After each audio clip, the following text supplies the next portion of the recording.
दमदार 11 में बहुत स्वागत। सबसे पहले बात रफ्तार के कहर की करेंगे। बैतूल में नागपुर से भोपाल की तरफ जा रही बस पलट गई। 12 से ज्यादा यात्री घायल हो गए। 7 को जिला अस्पताल में भर्ती करवाया गया है। शाहपुर थाना इलाके के धपाड़ा जोड़ का ये पूरा मामला है। बड़ी खबर बैतूल से। नागपुर से भोपाल की तरफ जा रही बस पलट गई। 12 से ज्यादा यात्री इसमें घायल हो गए हैं। 7 यात्रियों को जिला अस्पताल में भर्ती कराना पड़ा है।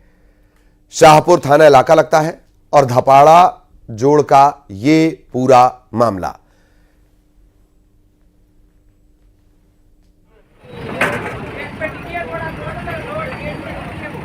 नागपुर से भोपाल जाने के दौरान धपाड़ा जोड़ पर ये जो बस है वो पलट गई। सबसे छोटा हाईवे है बैतूल से ग्वालियर और तेज रफ्तार जानलेवा कई बार साबित यहां पर होती है। क्रेन की मदद से बस को सीधा किया गया, बाहर निकाला गया। नागपुर की तरफ नागपुर से भोपाल की तरफ ये बस जा रही थी और उसी दौरान पलटी है। 12 से ज्यादा यात्री इसमें घायल हुए हैं। कहीं ना कहीं तेज रफ्तार, ज्यादा से ज्यादा सवारियों को भरना, तेज रफ्तार में चलना, निजी बसों की पुरानी समस्या, मेंटेनेंस का ध्यान ना देना, बहुत सारी ऐसी वजह हो सकती हैं। और ये जो हाईवे है बड़ा प्रयोगात्मक हाईवे है। बहुत प्रयोग किए गए इस हाईवे पर। आधा सीमेंटेड और आधा डामर रोड, ये भी एक बड़ी वजह है। नागपुर से भोपाल जाने के दौरान ये यात्री बस शाहपुर थाना इलाके के धपाड़ा जोड़ के पास पलट गई। 12 से ज्यादा यात्री घायल हो गए।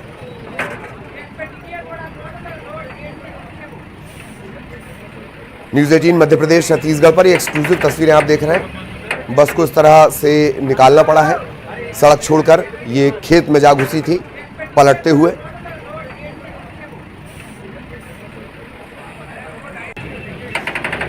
किसी जनहानि की कोई जानकारी नहीं। 12 से ज्यादा यात्री इसमें घायल हुए हैं। 7 को जिला अस्पताल में भर्ती करवाना पड़ा है। ऋषु हमारे साथ जुड़े हुए हैं। ऋषु, क्या अपडेट? देखिए, जो जानकारी मिली है, ये बस नागपुर से भोपाल की तरफ जा रही थी और शाहपुर के पास बताया जा रहा है कि कुछ चाय नाश्ता करने के लिए बस चालक ने बस को रोका था। यहाँ से जब आगे बस बढ़ी तो बस चालक जो है, ड्राइवर, वो बहुत ही लापरवाही पूर्वक जो है ड्राइविंग कर रहा था। काफी तेज गति में बस थी और अचानक बस जो है धपाड़ा जोड़ जो है वहां पर अनियंत्रित होकर के पलट गई। लगभग 12-13 लोग इसमें जो है घायल हुए हैं, जिनमें से 7 लोगों को जिला अस्पताल लाया गया है। 3-4 लोगों का शाहपुर के सामुदायिक स्वास्थ्य केंद्र में इलाज चल रहा है। जो घायल यात्री हैं उन्होंने बताया कि बस चालक की लापरवाही से ये हादसा हुआ है। बस चालक जो है वो घटना स्थल से फरार हो गया है, जिसकी पुलिस तलाश कर रही है। शाहपुर थाना पुलिस ने इसमें मामला दर्ज किया है बस चालक के खिलाफ, जिस तरह से यात्रियों ने शिकायत की थी, और जांच जारी है इस मामले की। चलिए, बहुत धन्यवाद ऋषु तमाम अपडेट के लिए। और एक खिलाड़ी की मौत बन गई है सस्पेंस। शॉटपुट के नेशनल खिलाड़ी अमित वर्मा, संदिग्ध परिस्थितियों में इनकी मौत हो गई है। टीटी नगर में किराए के मकान में रहने वाले अमित वर्मा का शव कमरे में मिला है। मुंह के बल पर अटैची के ऊपर ये पड़ा हुआ था। सीने के ऊपर का हिस्सा काला, मुंह से झाग निकल रहा था। अभी अभी जन्मदिन इसने मनाया था खिलाड़ी ने, और कमरे से कोई जहरीला पदार्थ नहीं मिला है, सुसाइड नोट नहीं मिला है। सिंगरौली के मूलतः रहने वाले थे। टीटी नगर में किराए के मकान में रहते थे। दिसंबर में एक नेशनल कॉम्पिटिशन के लिए अमित को भुवनेश्वर भी जाना था। टीटी नगर पुलिस इस मामले की पड़ताल कर रही है। सहयोगी वासु भोपाल से हमारे साथ जुड़े हुए हैं। सीधा भोपाल आपको लिए चलेंगे। वासु, क्या वो फैक्ट, क्या वो पॉइंट जो इस पूरे मामले को पेचीदा बना रहे हैं, सस्पेंस को बढ़ा रहे हैं? वासु, बिल्कुल, देखिए, बहुत ही हैरान करने वाला ये जो पूरा मामला है वो भोपाल से सामने आया है। टीटी नगर स्टेडियम में जो अमित वर्मा है वो प्रैक्टिस करते थे। नेशनल लेवल के शॉटपुट के खिलाड़ी थे और काफ़ी बेहतरीन खिलाड़ी थे। अगले महीने उन्हें भुवनेश्वर एक टूर्नामेंट में भी जाना था, जिसके लिए वो लगातार मेहनत कर रहे थे और तैयारी भी कर रहे थे। हाल ही में उन्होंने अपना जन्मदिन भी मनाया था, दीपावली पे घर भी गए थे। यानी कि जो स्थितियाँ हैं वो बहुत ज़्यादा सामान्यता की ओर इशारा करती हुई नजर आ रही है। लेकिन उसके बावजूद जिस तरह से संदिग्ध परिस्थितियों में अमित की मौत हुई है, कई तरीके के जो सवाल हैं वो खड़े हो रहे हैं, क्योंकि जिस हालात में उनका शव मिला वो परिस्थितियों को काफ़ी संवेदनशील और संदिग्ध बनाता हुआ जो है वो नज़र आ रहा है। फिलहाल पुलिस दोनों ही एंगल से जांच कर रही है। एक प्रथम दृष्टया ये भी बात निकल कर सामने आ रही है कि हार्ट अटैक ये हो सकता है, उसकी वजह से मौत हुई हो, और दूसरी बात जो है वो इस पूरे मामले में सामने आ रही है कि कहीं सुसाइड जैसा कोई कदम तो अमित ने नहीं उठाया है। बहरहाल जो विस्तृत पीएम रिपोर्ट है उसके आने का इंतजार किया जा रहा है, उसके बाद ही इस पूरे मामले में जो तथ्यात्मक खुलासा है वो हो सकेगा, और जो परिजन हैं, जो खिलाड़ी हैं, साथ ही जो दोस्त हैं, उनसे भी पूछताछ हो रही है। जी ठीक, धन्यवाद वासु, लेकिन आप हमारे साथ बने रहें, थोड़ी चर्चा बिजली और गुटखे पर भी कर ली जाएगी।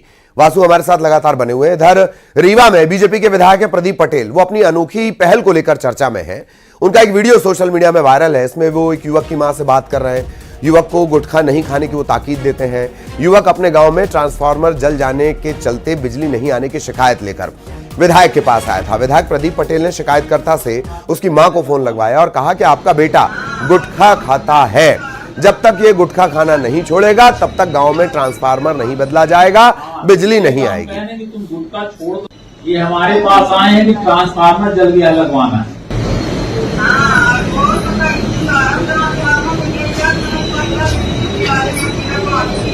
हाँ, तो विजय का हम कह रहे हैं कि तुम गुटखा छोड़ दोगे तभी हम ट्रांसफार्मर लगवाएंगे। अपना गुटखा, हाँ गुटखा काहे खाते हैं? नहीं, अपना अपना अपना अपना माता यहाँ है, अपना के बाद कैसे काट देंगी? हाँ, तो इनका बताए दी गुटखा छोड़ दें तब सुना हम। और वासु लगातार हमारे साथ बने हुए हैं। वासु, ट्रांसफार्मर चाहिए, गुटखा मत खाइए। वासु, बिल्कुल, देखिए इस पूरे मामले को एक आप देखें तो एक संवेदनशीलता भी विधायक की है। ऐसे तो हज़ारों लोग आते जाते रहते हैं और कई तरीके के जो काम है वो जनप्रतिनिधियों से पाते हैं, लेकिन जब विधायक प्रदीप पटेल के पास एक युवक पहुंचा और उसने अपने गांव के ट्रांसफार्मर को लेकर एक शिकायत की, तो वो गुटखा उस वक्त खा रहे थे, या संभवतः विधायक को किसी तरह पता चला कि वो गुटखा खाते हैं, गुटखा खाने की उनकी आदत है, तो उन्होंने तुरंत माँ को फ़ोन लगाया और ये कहा कि अगर ट्रांसफार्मर ठीक करवाना है, बदलवाना है, तो पहले जो आपका बेटा है उसे गुटखा छोड़ना होगा। और फ़ोन पर ये सारी बात भी कही। अगर इस सलाह को जो युवक है वो मानता है तो गुटखा छूट जाएगा, और गुटखा छूटने के साथ ही गाँव वालों का भी भला हो जाएगा। भला ये हो जाएगा कि ट्रांसफ़र वहाँ पर लग जाएगा। तो एक संवेदनशील चेहरा एक जनप्रतिनिधि का जो है वो सामने आया है, और इस तरीके की अगर पहल होती रहे तो समाज में एक जागरूकता भी आती है, और जब कोई प्रभावी व्यक्ति किसी बात को कहता है तो लोग अक्सर उसे स्वीकार भी कर लेते हैं। प्रदीप पटेल का ये जो पूरा वीडियो है वो तेजी से वायरल भी हो रहा है, और उम्मीद यही है कि गुटखा भी छूट जाए और ट्रांसफार्मर भी जो है वो लग जाए। जी ललित, बिल्कुल यही उम्मीद है कि ट्रांसफार्मर भी मिल जाए, गुटखा भी छूट जाए, कम से कम एक पॉजिटिव मैसेज दे दिया जाएगा। हालांकि एक और पहलू ये भी है, ठीक है, प्रदीप पटेल अपनी तरफ से इनिशिएटिव ले रहे हैं, बहुत अच्छी बात है। सरकारी सख्ती भी गुटखे पर भारी पड़ सकती है, ये भी एक इसमें एंगल है। हाँ, बात जो आपने कही इनिशिएटिव की वो बहुत अच्छा है, और इस तरह की खबरों से कम मैसेज भी उस तरह का जाता है। वासु, निश्चित तौर पर देखिए लगातार पहल तो की जाती है, अवेयरनेस कैंपेन्स जो हैं वो चलाए जाते हैं, और गुटखे के पैकेट हों, सिगरेट के पैकेट हों, बीड़ी के पैकेट हों, उस पर एक बड़ा सा विज्ञापन भी रहता है, और अगर आप उसको देखें तो वो काफ़ी खौफनाक भी लगता है। लेकिन इसके बावजूद जो है वो जो लोग हैं वो नहीं समझते हैं और इस नशे की लत में आसानी से पड़ जाते हैं, और कई बार ये जान के लिए काफ़ी नुकसानदायक, स्वास्थ्य के लिए काफ़ी जो नुकसानदायक है वो साबित होता है। लेकिन आपने बिल्कुल ठीक बात कही कि अगर सरकारी सख्ती हो जाए तो वो फिर कई स्थितियों को, परिस्थितियों को बदल सकती है। जी बिल्कुल आपने सही कहा। हमारे यहाँ तो आर्टिस्ट ऐसे भी हैं, कानपुर में चले जाइए, वो गुटखे से पेंटिंग बना देगा। बहुत धन्यवाद आपका वासु इस तमाम जानकारी के लिए। सहयोगी वासु हमारे साथ जुड़े हुए थे। और अब हवा है खराब। भोपाल में तापमान की गिरावट के साथ साथ एयर पॉल्यूशन बढ़ गया। राजधानी में कई जगहों पर एयर क्वालिटी इंडेक्स AQI 300 के पार पहुंच गया है।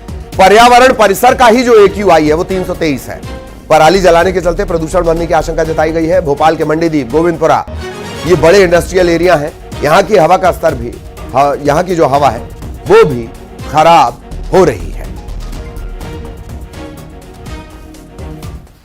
मध्य प्रदेश में तापमान की गिरावट के साथ ही एयर पोल्यूशन का जो स्तर है वो बढ़ने लगा है। भोपाल में दिल्ली की तरह जो AQI के आंकड़े हैं वो नजर आ रहे हैं। अगर भोपाल के कई सारे इलाकों की बात करें तो यहाँ पर जो AQI है वो 300 के ऊपर पहुंच चुका है, जो कि कहीं ना कहीं चिंताजनक बना हुआ है। इसके पीछे 2-3 कारण जो हैं वो नजर आ रहे हैं। एक बड़ा कारण है कि जो पराली जलाई जाती है उसके चलते एयर पोल्यूशन जो है वो बढ़ता है। जैसा आप देख सकते हैं पर्यावरण परिसर में जो एयर पोल्यूशन की स्थिति अभी बताई गई उसमें 323 का जो आंकड़ा है वो दिखाई दे रहा था। इसके अलावा भोपाल के आसपास 3-4 बड़े इंडस्ट्रियल इलाके हैं जिसमें मंजीदीप, गोविंदपुरा, बंगरसिया जैसे जो क्षेत्र हैं वो शामिल हैं। अक्सर ये भी देखा जाता है कि जैसे जैसे ठंड का सीजन आता है तो नगर निगम की ओर से और तमाम एजेंसीज की ओर से फॉगिंग कराई जाती है ताकि एयर पोल्यूशन जो है वो कम हो सके। लेकिन इस बार उसको लेकर क्या कुछ इंतजामात हैं ये देखने वाली बात होगी। और अगर एयर क्वालिटी इंडेक्स इसी तरीके से बढ़ता रहा तो फिर लोगों के लिए मुसीबत का सबब बन सकता है, क्योंकि एयर क्वालिटी इंडेक्स पुअर से वेरी पुअर कैटेगरी में चला गया है, जो आपके स्वास्थ्य के लिए बिल्कुल भी ठीक नहीं है। खासतौर पर जो सांस से संबंधित जो बीमारियां होती हैं और जो उनसे पीड़ित लोग होते हैं उनको ये खासी दिक्कत और परेशानी दे सकता है। भोपाल झीलों की नगरी है, वन क्षेत्र भी भोपाल है, ऐसे में यहाँ पर इतना पुअर एयर क्वालिटी इंडेक्स होना कहीं ना कहीं चिंताजनक जो है वो बना हुआ है। बहरहाल देखना होगा कि MP पॉल्यूशन कंट्रोल बोर्ड और नगर निगम की ओर से इसको लेकर क्या कुछ कदम आने वाले समय में उठाए जाते हैं। वीडियो जर्नलिस्ट मोहसिन खान के साथ न्यूज़ 18 के लिए भोपाल से वासु चौरे। इधर राजगढ़ जिला अस्पताल में मैटरनिटी वार्ड में डिलीवरी के नाम पर रिश्वतखोरी का खेल जारी है। अस्पताल आए कई परिजनों ने डिलीवरी के नाम पे 4 से 5 हजार रुपए लेने का आरोप लगाया है।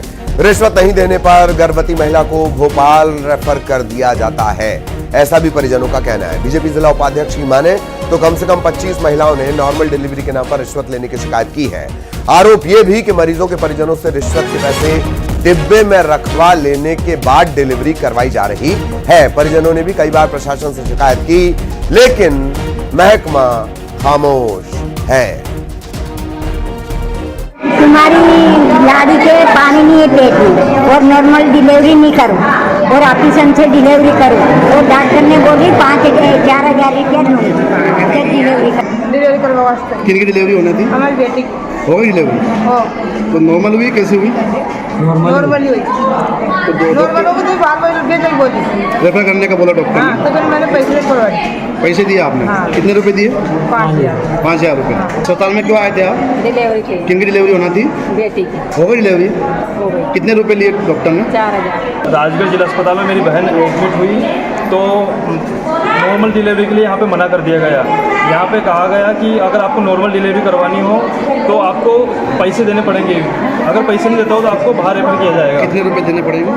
यहाँ पे 5,000 रुपये की डिमांड करी, फिर हमने पैसे दिए, पापा पैसे की इंतजाम किया, तब जाके इन लोगों ने यहाँ पे डिलीवरी करी। तो ये लोग मेरे पास लगातार कह रहे थे कि मैं कल मिलने आई थी इन लोगों से, तो कम से कम मेरे से 25 महिलाओं ने कहा दीदी मेरे से 4,000 रुपये लिए, हमसे 5,000 रुपये लिए, वो कोई हाथ में लेता है और डिब्बे में रखवाते हैं, और जब तक पैसे नहीं देते जब तक डिलीवरी नहीं होती। मेरे संज्ञान में तो ऐसे फिलहाल कोई घटना नहीं आई है। आप लोगों ने बताया है, अगर कुछ ऐसी बात आती है तो उस प्रकार से जाँच करती है। राहुल विजय संवाददाता हमारे साथ जुड़े हुए हैं। राहुल, 25 का ये आंकड़ा, ये तो वो है जो मुखर है, जिन्होंने बाहर आकर जानकारी दे दी। कायदे से जांच की जाए तो ऐसा लगता है कि बिना पैसे दिए डिलीवरी नहीं होती होगी यहां। राहुल, देखिए, बता दें कि जिला अस्पताल राजगढ़ जो राजधानी से महज लगा हुआ जिला है और 60 किलोमीटर से राजगढ़ की सड़क चालू हो जाती है। लगातार प्रसूताओं से 5 से 6 हजार, कभी 10,000 रुपए लेने की घटनाएं लगातार सामने आ रही है, जिसने इन योजनाओं पे भी सरकार द्वारा चलाई रही स्वास्थ्य की सुविधाओं पे प्रश्न चिन्ह लगा दिया है। यहाँ पे अगर नॉर्मल डिलीवरी कराना है तो 4,000, 5,000 फिक्स है, और आजकल इन्होंने नया तरीका पैसे लेने का अपनाया है, जिसमें आरोप लगाया जा रहा है कि ये डब्बे में पैसे रखवा दिया करते हैं। ऐसे में कल जिला उपाध्यक्ष जो भाजपा की है वो भी पहुंची थी और उन्होंने आरोप लगाया कि 20 से 25 जो लगातार महिलाएं उनको शिकायत कर रही है कि यहाँ पर डिलीवरी के नाम पे पैसे लिए जा रहे हैं। लगातार सोशल मीडिया पे भी जिला अस्पताल राजगढ़ के लिए काफी आक्रोश देखने को मिल रहा है, और पिछले 7-8 दिन की हम बात करें तो 4-5 ऐसी घटनाएं सामने आ गई जिसमें लगातार जिला अस्पताल राजगढ़ सुर्खियों में बना हुआ है। चलिए, बहुत धन्यवाद इस जानकारी के लिए। राहुल विजय विस्तार से जानकारी दे रहे थे। इंदौर पुलिस ने निकाला है बदमाश का जुलूस। कान पकड़कर माफी मांगता नजर आया बदमाश। तुकोगंज थाना पुलिस ने यह जुलूस निकाला। सोशल मीडिया पर वीडियो वायरल हुआ था। बदमाश पर 1 दर्जन से ज्यादा मामले दर्ज हैं। तुकोगंज थाना क्षेत्र का यह पूरा मामला है। पुलिस ने ही सहारा दिया, पैर भी टूटा हुआ है। इंदौर पुलिस ने जुलूस निकाला, कान पकड़कर माफी भी मंगवाई।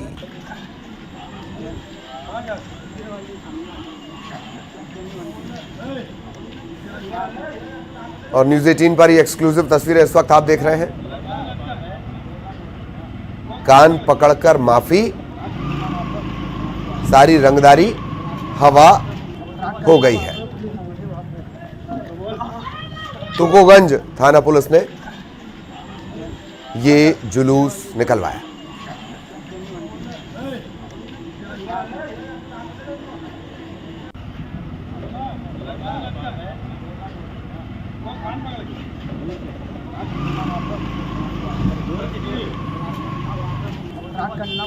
मिथिलेश हमारे साथ जुड़े हुए हैं। मिथिलेश, कान पकड़कर माफी, सारी रंगदारी हवा।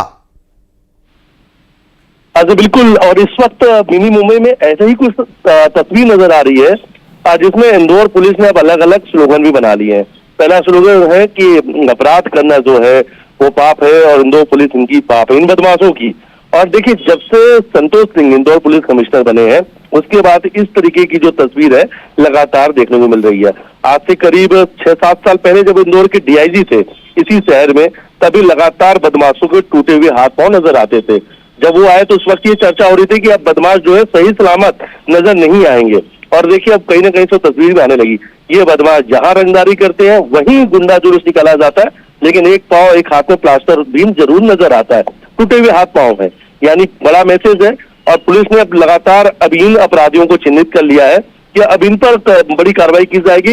हाथ पांव टूटे हुए नजर आएंगे, क्योंकि एक बड़ा मैसेज भी पुलिस को देना है कि अगर आप बदमाशी किया, आप चाकूबाजी किया, आप रंगदारी किया या आप गुंडागर्दी की तो बर्दाश्त बिल्कुल नहीं होगा। इस वक्त इंदौर पुलिस जो है वो बड़े एक्शन मोड नजर आ रहा है। कहीं ना कहीं से जो सख्त जो रवैया है, जो सख्त नेचर रहा है हमेशा संतोष सिंह जो रहे अधिकारी, वो नजर भी आ रहा है। तो इस वक्त इंदौर पुलिस चिन्हित बदमाशों पर लगातार बड़ी कार्रवाई कर रही है और ये सभी बदमाशों के लगातार गुंडा जुलूस भी निकाले जा रहे हैं। ये तुकोगंज थाने का लिस्टेड बदमाश है और लिस्टेड बदमाश कान पकड़कर माफी मांगता हुआ नजर आ रहा है कि गुंडागर्दी करना जो है वो पाप है या पुलिस हमारी वो पाप है।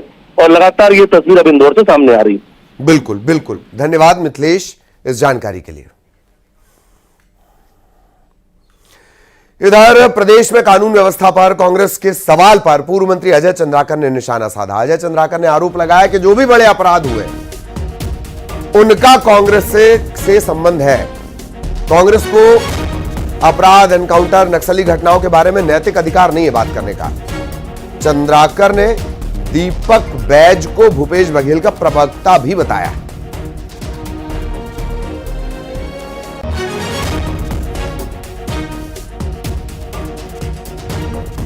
छत्तीसगढ़ में जो भी बड़े अपराध हुए हैं उसका संबंध कांग्रेस से रहा है।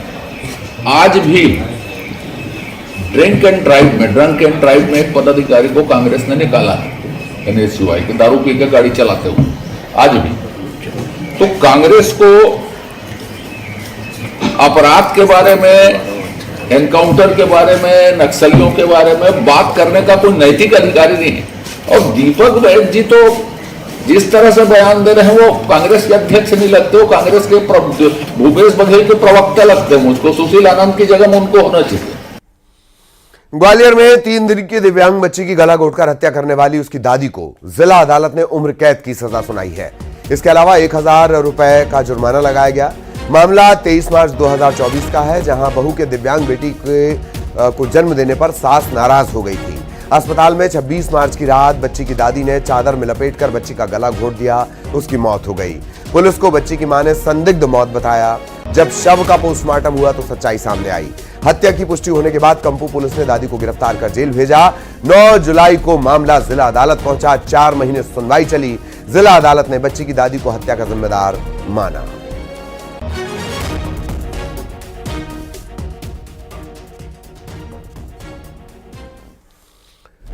छतरपुर में महिला के साथ मारपीट का मामला सामने आया। महिला के सिर में युवक ने लात मारी है। आपसी रंजिश में यह विवाद बढ़ते बढ़ते मारपीट तक पहुंच गया।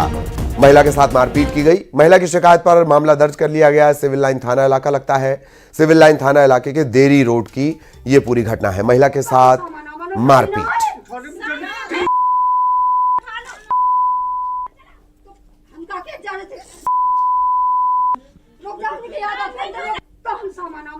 आपसी रंजिश में मारपीट का यह मामला है। छतरपुर की ये तस्वीरें हैं। इस दौरान सभी रोकते रहे इस युवक को, लेकिन ये नहीं माना और महिला के सिर पर इसने लात जड़ दी।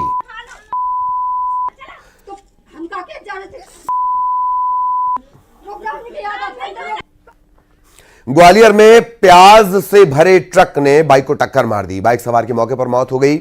मजदूरी के बाद ये जो बाइक सवार है घर लौट रहा था, उसी दौरान हादसे का शिकार हो गया। दुर्घटना के बाद लोगों ने चक्का जाम कर दिया। इस भीड़ को देखकर ट्रक का जो ड्राइवर है वो ट्रक छोड़कर ही भाग खड़ा हुआ। वीरपुर बांध के पास की ये पूरी घटना है।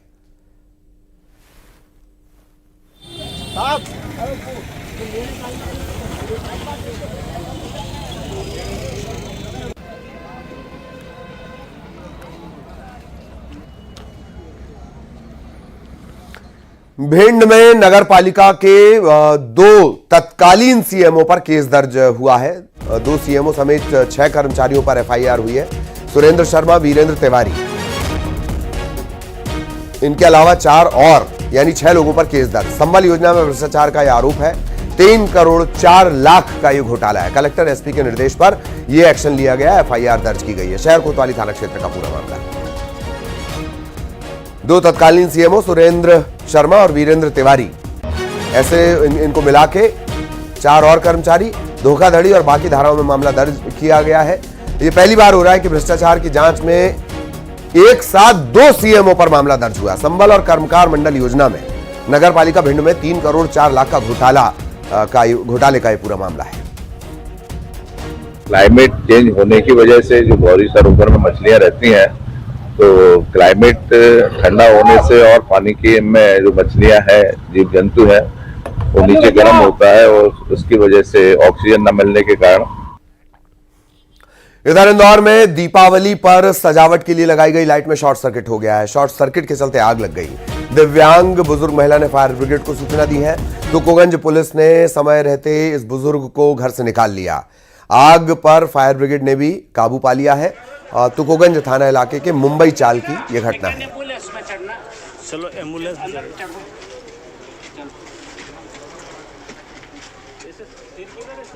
फायर ब्रिगेड ने आग पर काबू पा लिया। शॉर्ट सर्किट के चलते आग लगी है। दीपावली के लिए लाइट लगाई गई थी सजावट के लिए, उसमें शॉर्ट सर्किट हुआ, आग लग गई।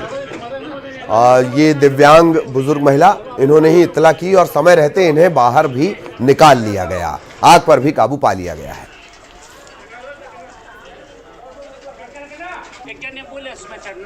चलो एम्बुलेंस